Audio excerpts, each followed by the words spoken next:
How does an AI read a 100-page document? Well, definitely not like you or I do. It reads it one piece at a time in a strict sequence. Today, we're going to watch that exact mechanical process unfold, step by step, to see how an AI's memory really works, and more importantly, where it breaks down. So here's our game plan. We'll start with the very first step. Watch how a chain of updates builds its memory. See exactly what happens when that information starts to fade. Witness the critical moment of decision. And finally, we'll uncover the unforgettable flaw that's built right into the heart of the system.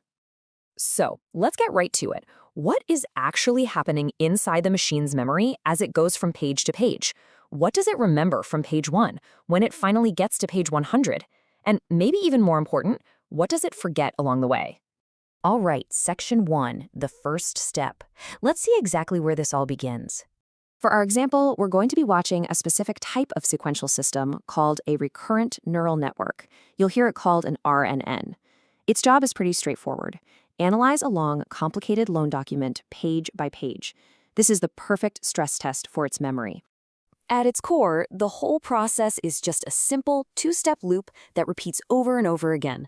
Step 1, read a piece of the input. Step 2, update your memory. That's it.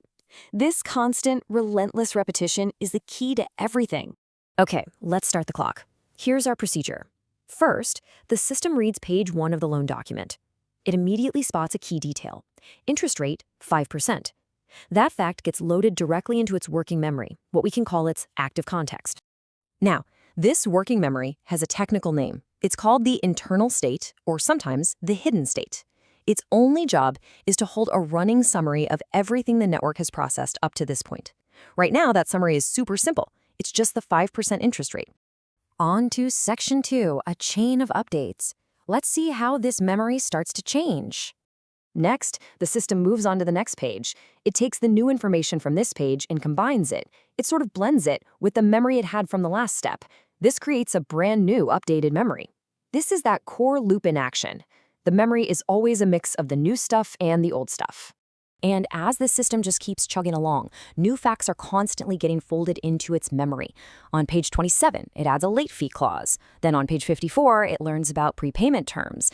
By the time it hits page 75, it's adding in escrow details. You can see what's happening, right? With each new piece, the internal state gets reshaped. And that initial 5% interest rate, well, it starts to get diluted. It's still in there, but it's fading into the background. Okay, section 3, when information fades. This is probably the most critical part of this whole process.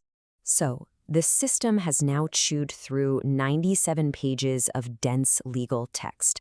Then, it arrives at page 98.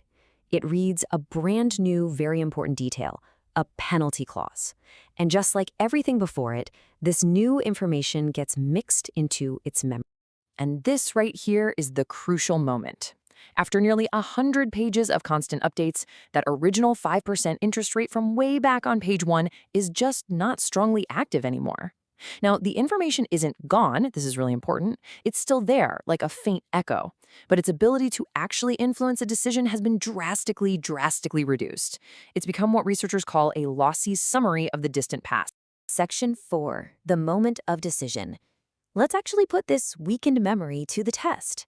And only after it has read the entire document from start to finish, is the system finally given its task. It now has to make a decision using only what's currently active in its final memory state. And the question it gets is a tough one, because it requires connecting two very distant facts. Is there a conflict between the interest rate you saw on page 1 and the penalty clause you just read on page 98? And here is the whole problem in a nutshell. Look at the system's memory. It's completely dominated by the most recent information, the penalty clause, the escrow details. That 5% interest rate is barely a ghost. But in the actual document, in reality, both of those facts are equally true and equally important. The AI's entire worldview is skewed toward whatever it just read. So the system gets to work. It checks for conflict using only the information that is currently active and prominent in its final memory. And since that 5% interest rate has faded so much, it just doesn't see a connection. The result? No conflict is flagged. It makes a decision based not on everything it has ever seen, but only on what it currently holds fresh in its mind. Okay, section 5, an unforgettable flaw. So why does this happen? Let's look under the hood at the machine's core design. This simple diagram, this is basically the entire engine of an RNN. It's a loop. It takes in some text, updates its memory, and then feeds that memory right back into the start of the loop for the next step. It uses the exact same function, the same recipe, over and over and over. And this beautiful simplicity is both its greatest power and its critical, fatal weakness. Now, this weakness actually has a technical name, the vanishing gradient problem. During training, the mathematical signal from information it saw way back at the beginning gets weaker and weaker as it travels through all those repeated steps. It shrinks exponentially. It's like trying to hear a whisper from the other end of a very long hallway. By the end, it's almost impossible for the system to learn connections between things that are far apart in the text.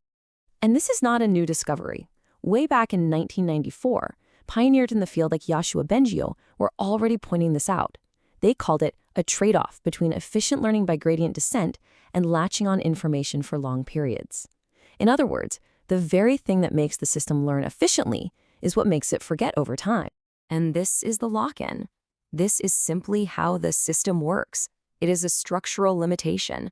The way the network is built, that simple repeating loop, is what decides what information survives and what fades away. No amount of training data, no matter how much you throw at it, can fundamentally change this behavior.